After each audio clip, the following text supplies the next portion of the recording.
حبايبي عاملين ايه؟ يا رب يكونوا بخير. ما تنسوش اللايك والشير والسبسكرايب وتفعيل زر الجرس عشان يوصلكوا كل جديد انا بعمله. وحشتوني قوي قوي قوي. يا رب تكونوا بخير دايما. ما تنسوش دعواتكم لينا وليكوا بصلاح الحال وراحه البال يا رب. انا كنت عامله مقدمه بس الولاد ما كانوش ساكتين فيها فاضطريت ان انا اكتمها. بصوا النهارده بقى هنبدا معاكم اول حاجه في تفريزات رمضان. معانا النهارده كرنبتين كده حلوين. هنسلقهم كده ونفرزهم معاكم. متنسوش يا حبايبي اللايك والشير والسبسكرايب وتفعيل زر الجرس عشان كل جديد. ماشي يا حبيبتي، ماشي يا حبيبتي. بصوا بقى انا جبت كده الكرنبتين دول كنت جايبهم عند ماما. حطوا لايك يا جماعه. قريب بتقول لكم كنت جايه من عند ماما كده فلقيت الراجل واقف بيبيع الواحده ب15 فاخدت اتنين. انا كده بصوا الفريزر بتاعتها زي ما انتوا شايفين. بصوا الحاجه دي بتاعت ماما. يعني انا ما كنتش بعرف بصراحه بس يعني ما كنتش بعرف الصراحه اعملها وماما هي اللي ورتني يعني بتعمل ازاي. في كذا مره اعملها بنفس الطريقه ما غيرتهاش لان هي دي الطريقه اللي انا عارفاها. مره قطعتها كده الاول وبعدين سلقتها بس هدرت منها كتير قوي. يعني جبتها كده سليمه ورحت مقطعاها وبعدين سلقت اللي انا قطعته فده هدر منها كتير انما ده ما هدرش منها خالص. بصوا معايا بقى ميه بتغلي حطيت فيها شويه ملح وشويه كمون. حطيت الاول حاجه الكرنبه كده على راسها وبعدين حطيت شويه كملت ميه سخنه تاني لان الميه كانت قليله. حطيتها على راسها كده ما كملت اقل من دقيقه. بعدين هنقلها الناحيه التانية. بس يا قديم بس يا حبيبتي. بعدين كده هنقلها كده الناحيه التانية. حاول ادخل الميه السخنه كده جواها عشان تتغلغل كده بين الورق ويفك.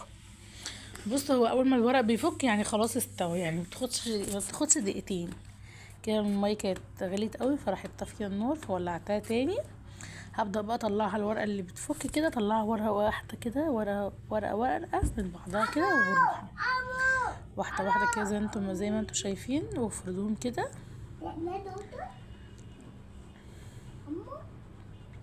عاملين ايه يا حبايبي؟ يا رب تكونوا بخير. حبايبنا الجداد نورتونا في القناه بجد فرحانه ومبسوطه بيكم جدا شرفتوني.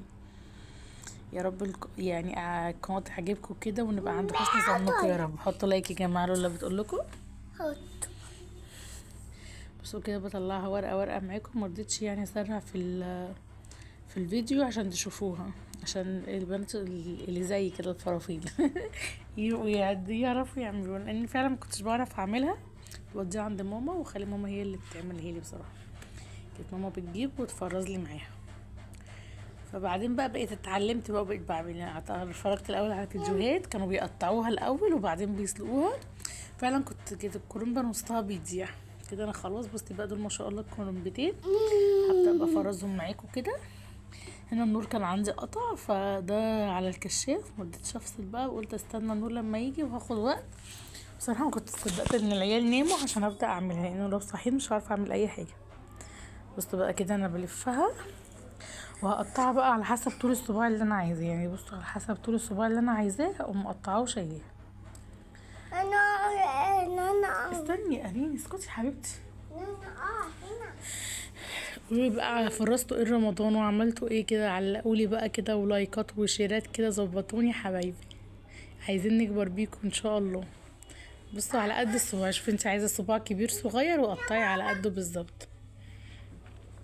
بس دي كانت حته كده مقطوعه فانا رحت ايه قسمها اتنين برضو مش هنرمي حاجه يعني. بس انا يعني حاولت انقل لكم الناحيه التانية لان النور قاطع كنتش عارفه انتوا شايفين كويس ولا لا فجبت لكم من كذا ناحيه. يعني من نزل جهه التصوير شغلت الكشاف ونورت لكم. بصوا كده بقى وهبدا بقى اقطعها على قد الصباع اللي انا عايزاه. حبايبي متنسوش اللايك والشير والسبسكرايب وتفعيل زر الجرس عشان يوصلكوا كل جديد بنعمله.